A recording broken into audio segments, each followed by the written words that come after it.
পৃথিবীর সবচেয়ে সুখী মানুষটাকে কাল কিয়ামতের মাঠে আল্লাহ পাক এক মুহূর্ত সময়ের জন্য জাহান্নামে ঢুকাই দিবেন। কতটুকু সময়?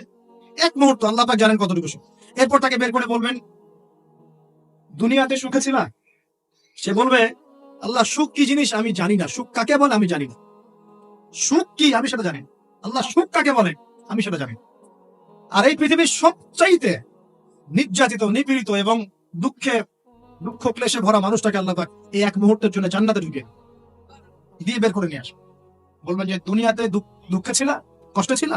এই ব্যক্তি বলবে, আল্লাহ কষ্ট কি জিনিস আমি জানি না, কষ্ট কাকে বলে আমি কষ্টের সংজ্ঞাই জানি না। এই ব্যক্তির তাকদীরে কি হবে পরে? এই ব্যক্তি জান্নাতের আরফ নামক জায়গায় দাঁড়িয়ে থাকবে, চেহারাটা ঘুরিয়ে দেওয়া হবে জাহান্নামীদের দিকে। সে বলবে যে আল্লাহ চেহারাটা খালি আমাকে জান্নাতের দিকে ঘুরায় দাও, আমি জান্নাতে যেতে চাচ্ছি না, খালি চেহারাটা ঘুরায় দাও, বাস এনাফ। আল্লাহ বলবেন আর কিছু চাবো না? তো না, আর কিছু চাবো না। ঠিক আছে, চেহারা ঘুরাই দিলাম। এবার চেহারা জান্নাতের দিকে ঘুরে আসে, জান্নাতের ধান, জান্নাতের নিয়ামতের স্নিগ্ধতা সব পাচ্ছে সে। এবার বলছে আল্লাহ শুধু দরজার কাছে নিয়ে যেয়ে রেখে দাও, ঢুকতে চাবো না। আল্লাহ বলবেন যে এইবার কথা দিয়ে কথা রাখবা? ঠিক আছে, জান্নাতের দরজার সামনে গিয়ে রেখে দাও। ও বেচারা দরজা ধরে দাঁড়ায় আছে, চিন্তা করবে, ও ভাববে, ওই সময় সে ভাববে, হাদিসে এত স্পেসিফিকলি আসছে, সে ভাববে যে আর কিভাবে আল্লাহকে বলবো, আল্লাহ তো এতদূর পর্যন্ত নিয়ে আসলেন। এরপর বলবে যে জাস্ট একটু উকি দিব, আল্লাহ খালি একটু উকি দিতে, ঢোকানোর দরকার নেই, উকি দিব। আল্লাহ পাক বলবেন দেখো আদম সন্তান, তোমরা কিন্তু কথা খুব কম রাখো। আদম সন্তান তোমরা কথা দিয়ে কথা রাখতে পারো। ওই যে আদম আলাইহিস সালামকে বলা হয়েছিল না, ওয়ালা তাকরাবা হাদিহি শাজারা, তোমরা গাছের কাছে যেও না, তাও তারা গাছের কাছে চলে গেলেন। তোমরা কথা দিয়ে কথা রাখো না। এবার উকি দিয়ে সে বলবে, আল্লাহ এতদূর যখন নিয়ে আসছো, আল্লাহ আমাকে আর এখান থেকে দূরে ছেলে দিও না, আমাকে ঢুকাই দাও আল্লাহ। আল্লাহ পাক তাকে জান্নাতে ঢুকাই দিবেন এবং এই দুনিয়ার চাইতে 10 গুণ বড় জান্নাত তাকে দিবেন ইনশাআল্লাহ। তাহলে আমরা বুঝতে পারলাম যে দুনিয়ার বাস্তবতা কি আর আসল প্রকৃত সাফল্য কাকে বলে। আরেকটা কথা বলি, এক ব্যক্তিকে জাহান্নামের শাস্তি দেওয়া হবে বছরের পর বছর, অনেক বছর, অনেক বছর। কত বছর আল্লাহ ভালো জানেন, কারণ জাহান্নামের উপর থেকে ছেড়ে দেওয়ার পরে জাহান্নামের তলায় গিয়ে পৌঁছাতেই মানে কত হাজার হাজার বছর পার হয়ে যাবে, মানুষ জানে না। এত গভীর জাহান্নাম, এত গভীর। আমরা তো এখন নাসাকে ইলাহ বানিয়ে নিয়েছি, নাসা যা বলে তাই বিশ্বাস করি। ও বলে মঙ্গলে পানি আছে, আমরা বলি হ্যাঁ পানি আছে। ও বলে চাঁদে এই আছে, আমরা বলি হ্যাঁ সেই আছে। নাসা যদি এখন বলে জাহান্নাম নামে একটা জায়গা আছে, কালকে দেখবেন সব মানুষ বিশ্বাস করছে জাহান্নাম নামে একটা জায়গা আছে। এটা হলো যে সায়েন্সকে আমরা এখন উপাস্য বানাচ্ছি, এটা একটা শিরক, আধুনিক শিরক। আধুনিক আরো শিরক আছে, আল্লাহর হালালকে হারাম করা, আল্লাহর হারামকে হালাল করে নেওয়া। ওদিকে আমি যাচ্ছি না। এখন পড়তে পড়তে পড়তে একটা জায়গা তাকে দাঁড় করিয়ে দেওয়া, আযাব দেওয়া হবে, আযাব দেওয়া হবে, আযাব দেওয়া হবে। এক পর্যায়ে সে চিৎকার করতে থাকবে, ইয়া মান্নান ইয়া হান্নান, ইয়া মান্নান ইয়া হান্নান। এভাবে চিৎকার করতে করতে, এগুলো আল্লাহ পাকের নাম। এগুলো কি আল্লাহ পাকের নাম। আল্লাহ পাক বলবেন দেখো জাহান্নামের অতল গভীরে কোন আমার বান্দা আমাকে ডাকছে, কি হাজত তার, নিয়ে আসো। ওকে জিজ্ঞাসা করা হবে কি প্রয়োজন।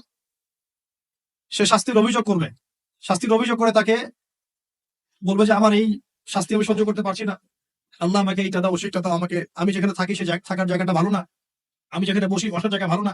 এরকম অনেক কথা বলতে থাকবে। আল্লাহ পাক তখন তার গুনাহগুলোকে স্মরণ করাবেন, মানে তার এই অবস্থা কেন হলো এটা স্মরণ করা।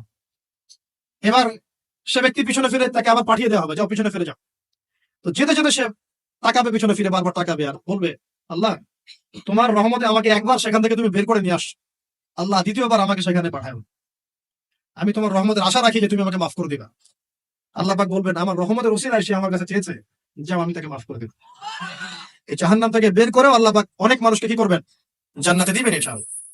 একজন ব্যক্তির কথা আসছে, 99টা খুন করেছে, তওবা করার সুযোগ আছে কিনা খুঁজতে গিয়েছে। এক আবেদ যে ইবাদত করে, আলেম না আবেদ, সে বলেছে কোনো মাফ নাই, ওকেও হত্যা করে 100 পূর্ণ করেছে। পরে অন্য এক আলেমের কাছে গিয়ে তওবা করেছে, আল্লাহ পাক তার জান কবজের সময় ফেরেশতাদের দূরত্বকে পরিমাপ করে এই ওসিলায় আল্লাহ রাব্বুল আলামিন তাকে মাফ করে দিলেন।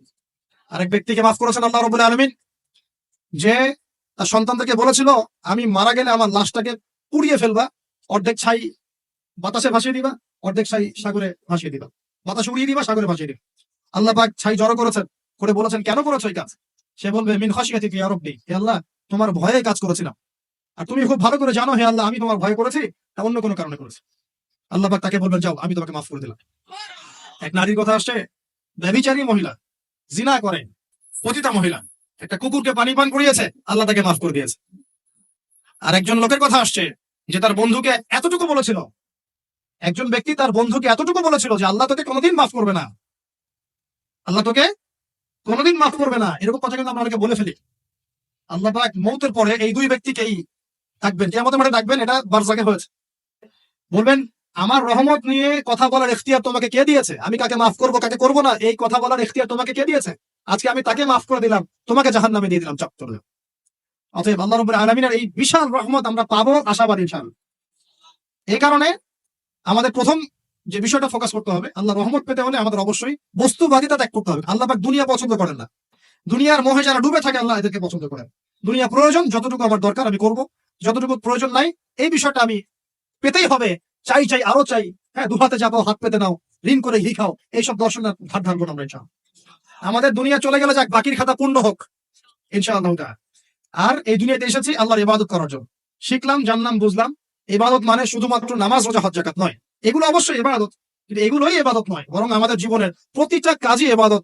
আমাদের স্ত্রীর মুখে ভাত তুলে দেওয়া পর্যন্ত, একটা মুসলিম ভাইয়ের সাথে হাসি মুখে কথা বলা পর্যন্ত, মুসাফা করা পর্যন্ত, এভরি সিঙ্গেল ওয়ার্ড যা আমরা এই দুনিয়াতে করি, এগুলো ইনশাআল্লাহ তাআলা ইবাদত বলে কাউন্ট হবে যদি আমরা এগুলোকে তিনটা পদ্ধতিতে করি। এক, আল্লাহর সন্তুষ্টির জন্য করি। দুই, রাসূলের পদ্ধতিতে করি এবং হালাল খেয়ে করি। ইনশাআল্লাহ তাআলা আল্লাহ পাক আমাদের সবাইকে এভাবে ইবাদত করার তৌফিক দান। আর শেষ করার আগে আমি আর কয়েকটা পয়েন্ট টাচ করে শেষ করে দিচ্ছি, রাত অনেক গভীর হচ্ছে। আসন্ন রমজান মাস আমাদের সামনে আছে। আমাদের সামনে বলতে এই তো 2 সপ্তাহ হয়তো বাকি নাই। আমি কয়েকটা পয়েন্টস গেলে আপনাদের সাথে শেয়ার করবো, যে এই পয়েন্ট গুলো যদি একটু ফোকাস করি, রমজান মাসটা গুনাহ মাফের উৎসব হবে ইনশাআল্লাহ। আমরা কলেজ লাইফে পড়তাম একটা ওয়ার্ড, উৎসবের উৎসাহ। উৎসবের উৎসাহ, এই যে ছায়ানট, উদিচি, এইসব জায়গায় যারা থাকে না, এরাও এই শব্দগুলো জানে না। উৎসবের উৎসাহ, ওরা বলে যে জাগতে হবে রাত আলো জ্বেলে রেখে উৎসবের উৎসাহে, আর রাত জাগতে হবে আলো জ্বেলে রেখে উৎসবের উৎসাহে। আমাদের এই দুনিয়ার জীবনের হায়াত কিন্তু খুব লম্বা না, খুব লম্বা কি 60 থেকে 70। এর মধ্যে আল্লাহ পাক কিছু উৎসবের উৎসাহ দিয়েছেন, যেমন শবে বরাত, যেমন শবে বরাতের রাত। এই রাতে ব্যক্তিকেন্দ্রিক তো কিছু ইবাদত করা যায়, সামগ্রিক না হয়। এই রাতে আল্লাহ পাক সবাইকে মাফ করে, 2 শ্রেণীর মানুষ বাদ দিয়ে, মুশরিক, মুশাহিদ, শিরক করে যারা, হিংসা বিদ্বেষ পোষণ করে যারা, এদের বাদ দিয়ে। শাবান মাস বেশি বেশি নবী রোজা রাখতেন, আরাফার দিন, আশুরা, মুহররম, জিলহজ মাসের প্রথম 10 দিন, কিছু উৎসবের উৎসাহ আল্লাহ দিয়েছেন, তাই না? সবচেয়ে বড় উৎসব কোনটা বলেন তো? এই যে রমজান মাস। এখন এই মাসে আলো জ্বালা থাকবে উৎসবের উৎসাহে। কিভাবে? প্রথম কথা বলি, দুনিয়াবি বাজার ঘাট, শপিং টপিং যা যা আছে আগে ভাগে এই কয়দিনে করে ফেলেন। যাদের সামর্থ্য আছে, যাদের সামর্থ্য নাই তারা, আমি বলেছি, প্রজেক্ট করতে হবে, সোশ্যাল প্রজেক্ট। আমরা সামর্থ্যবানদের টাকাগুলোকে কিছু সৎ মানুষ কালেক্ট করবেন, করে যাদের সামর্থ্য নাই তাদের ঘরে মাসের বাজার পৌঁছে দিবেন।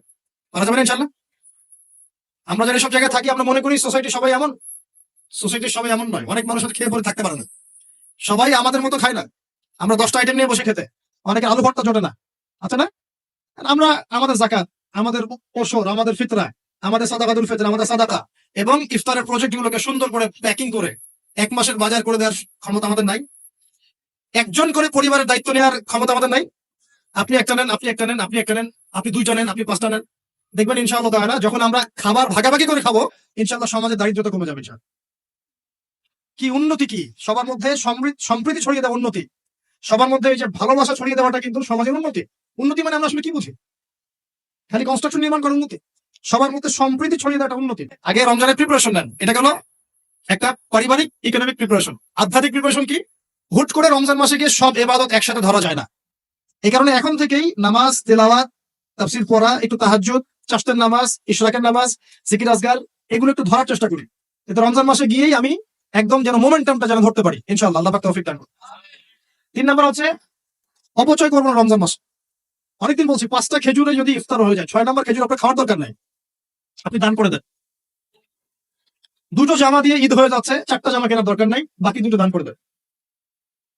আপনার পরিবারের জন্য যদি 30 কেজি চাল যথেষ্ট হয়, 40 কেজি কেনার দরকার নাই, বাকিটা দান করে দেন। বহু মানুষ রমজান মাসে ইফতার করবে, ইফতার করে আল্লাহর কাছে বদদোয়া করবে, দেখে নিয়েন, বলবো যে আল্লাহ আমি ইফতার করার খাবারটুকু পাচ্ছি না। পুরো বিশ্বের ইকোনমিক অবস্থা কিন্তু সুবিধার না। আস্তে আস্তে আমাদের এগুলো বুঝতে হবে। আল্লাহ আমাদেরকে শুধু কোরআন তেলাওয়াত করলেই তো হবে না, এগুলো অর্থ তো বুঝতে হবে। কোরআন হাদিস দিয়ে বিশ্বটাকে তো ডিল করতে হবে, হবে কি না? আল্লাহ তৌফিক এনায়েত করুন। অপচয় না করি।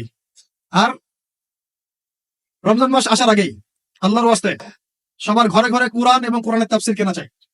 এই রমজান মাস আমরা কোরআন পড়ে শেষ করে দেবো ইনশাআল্লাহ। রমজান মাসের সবচেয়ে ইম্পর্টেন্ট জিনিসটা কি বলেন তো? কোরআন নাজিল হওয়া। শাহরুর রমাদান আল্লাযী উনজিলা ফীহিল কোরআন, রমজান সেই মাস যে মাসে কি নাজিল হয়েছে? কোরআন। অতএব সবচেয়ে ইম্পর্টেন্ট পার্ট রমজানের কোরআন। যারা কোরআন তেলাওয়াত করতে জানি না, পড়া শিখবো, রাজি আছেন ইনশাআল্লাহ?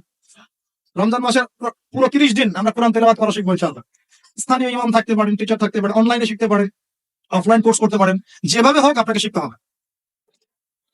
এর পাশাপাশি যারা হাফেজ এবং আমরা টুকটাক যারা আমি বুঝি, আমাদের প্রতি নসিহত হচ্ছে রমজান মাসে 30 দিনে প্রতিদিন 1 পারা করে আমরা তাফসীর পড়বো। 30 দিন 30 পারা শেষ হয়ে যাবে, পারা যাবে ইনশাআল্লাহ। রমজান মাসে আর কি কাজ করবো? তারাবি সালাত জামাতে পড়ার চেষ্টা করবো। আর যে তারাবি জামাতে পড়বে সে 5 ওয়াক্ত নামাজ তো অবশ্যই জামাতে পড়তে হবে।